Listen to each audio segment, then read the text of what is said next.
enfermedades vasculares como el ACV, inclusive ciertas epilepsias pueden generar alteraciones del lenguaje, pero todas afectan la misma área de Broca y de Wernicke en el hemisferio dominante según si es diestro o zurdo. Ahora vamos a describir los distintos tipos de afasias, ¿sí? Se hace el diagnóstico desde el punto de vista clínico en relación a las funciones del lenguaje que se exploró y si están alterados ese conjunto de exploraciones que se hizo en el momento para explorar el lenguaje, se hace el diagnóstico de algún tipo de afasia. Por ejemplo, el lenguaje espontáneo evalúa fluencia, la denominación, repetición, comprensión. Entonces ya estas áreas clínicas que se explora durante la entrevista, entonces allí se puede dar el área anatómica en el cual está involucrada y el tipo de afasia. Por ejemplo, en la afasia de Broca está alterado el área de Broca. Entonces, la fluencia del lenguaje va a estar alterada, va a estar disminuida. ¿Por qué? Porque justamente la planificación de movimientos para el lenguaje hablado o escrito va a estar alterado. Pero sin embargo, su área de comprensión está adecuada. Por ejemplo, denominación, aquí dice alterada, pero en realidad la denominación está en el área de Wernicke y no en el área de Broca. Una de las maneras de explorar la denominación es de manera indirecta en las afasias de Broca, dándole pistas. Por ejemplo, si yo al paciente le muestro un teléfono y yo le digo si esto es un reloj, entonces va a mover la cabeza expresando un no.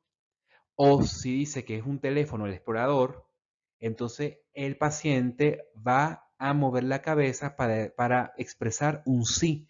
Entonces, a pesar de que no pueda hablar ni escribir por las áreas que de área de Broca está alterado, pues el área motora primaria está conservada y puede expresar de manera indirecta la respuesta. La repetición está alterada porque tiene que haber indemnidad o que tienen que estar estas estructuras funcionando adecuadamente, sería Wernicke-Broca y el fascículo uncinado.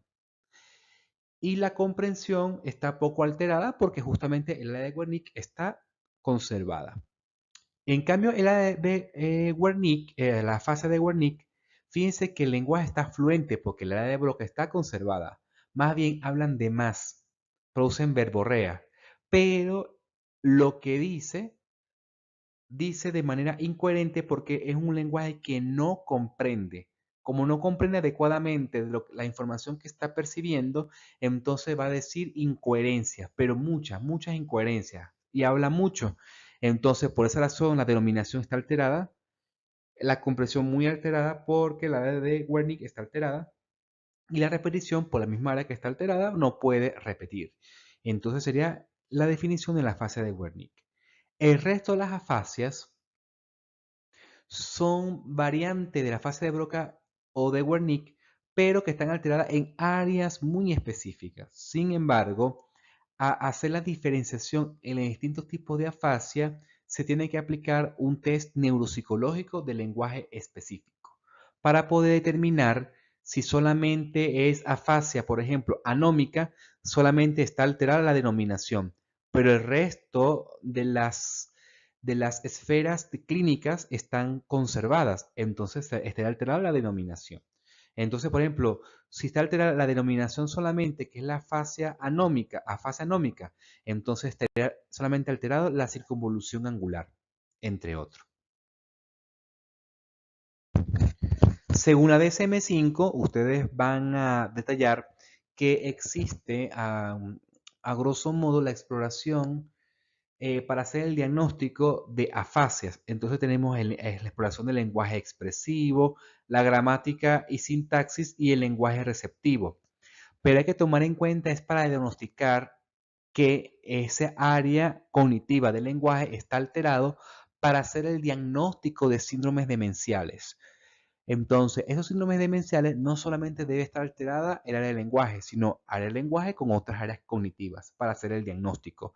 Pero si se quiere explorar el lenguaje desde el punto de vista clínico, según la DSM-5, por ejemplo, en el lenguaje expresivo, puede ser nombres confrontados, ¿sí? La fluidez, O, por ejemplo, palabras que comienzan por la letra M o F en un minuto. Entonces, cierto tipo de test neuropsicológico de pesquisa de Descartes se utilizan en ese tipo de ítems, ¿sí?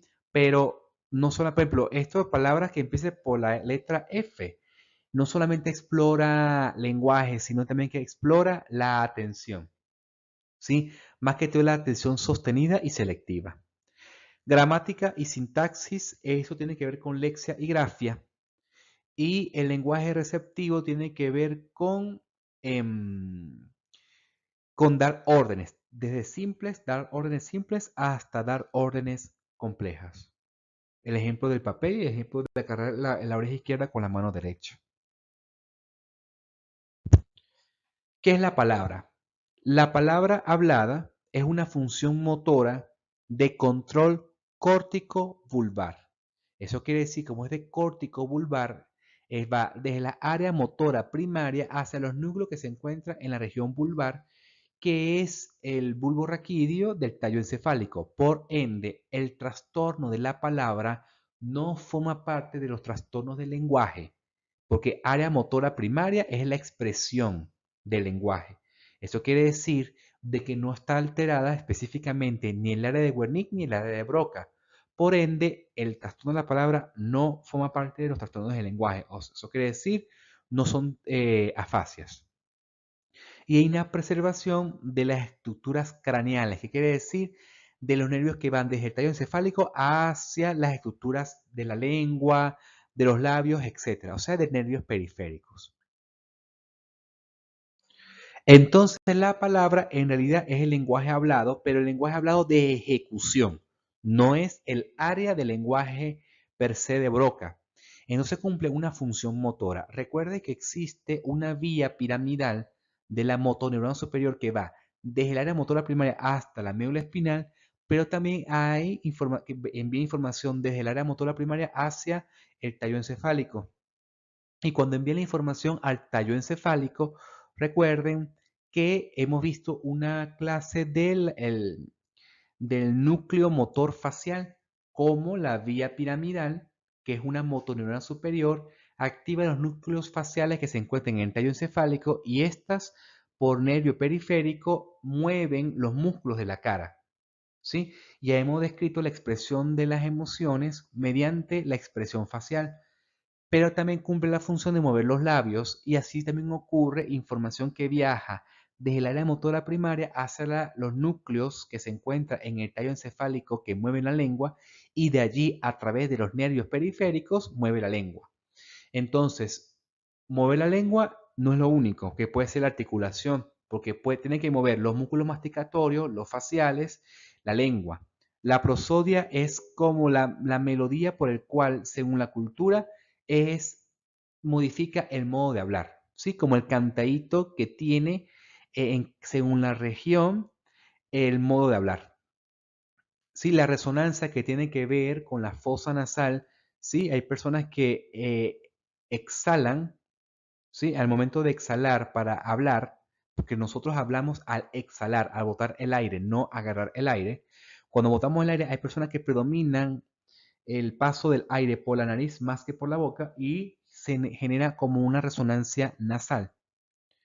La fonación tiene que ver con la función de las cuerdas vocales, ¿sí? Y la respiración tiene que ver al momento de expirar, botar el aire y en ese momento se utilizan las cuerdas vocales para hablar. Alteración de la respiración, de la fonación, resonancia, prosodia y articulación genera que, a pesar que la persona exprese la idea de manera adecuada, su manera de hablar no es la adecuada. Pero no quiere decir que tenga un trastorno de tipo afasia, sino que la articulación de la palabra está alterado. Un ejemplo, las personas que están ebrias hablan de una manera peculiar que se llama voz escándida, ¿sí? No coordinan el modo de hablar. Se le enreda un poco la lengua.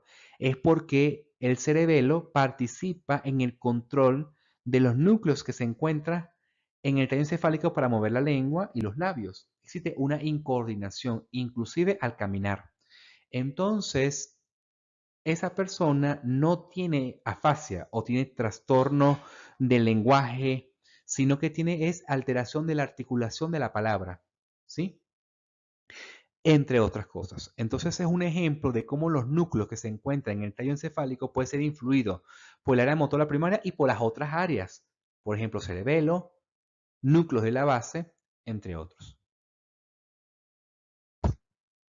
La alteración de la articulación de la palabra es distinto a la alteración del lenguaje, ya que la alteración de la articulación va en relación a las vías de la coordinación motora, como los núcleos de la base y el cerebelo.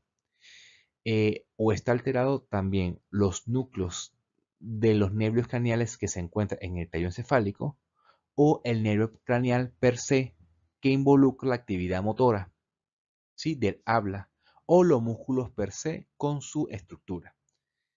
Tenemos como ejemplo la dislalias, que es un trastorno de la articulación de las o de los fonemas. Por ejemplo, una palabra, ¿sí?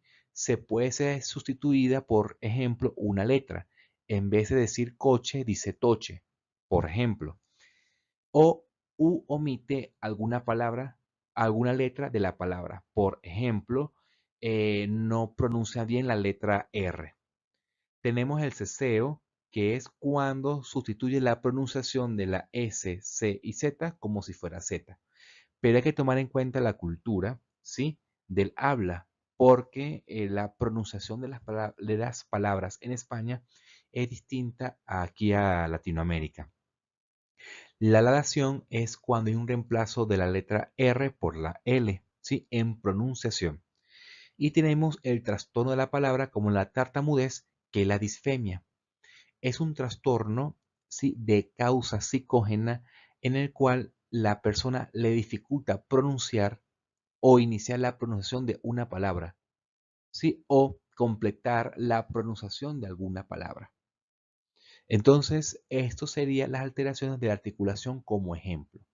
Cuando vean examen mental y vean la esfera del examen mental, el lenguaje, van a ver las distintas alteraciones desde el punto de vista psicológico.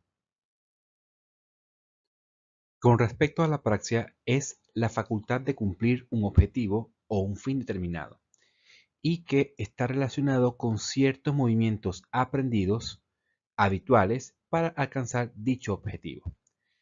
Resulta que la capacidad de nosotros para poder alimentarnos, ¿sí?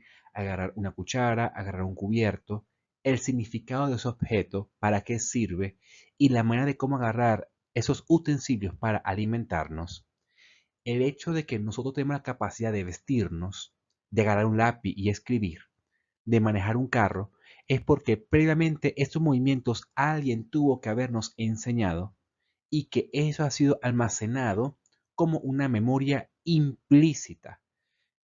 De memoria implícita quiere decir que está relacionado con actividad muscular, ¿sí? Entonces, el hecho de caminar es un acto aprendido, ¿sí?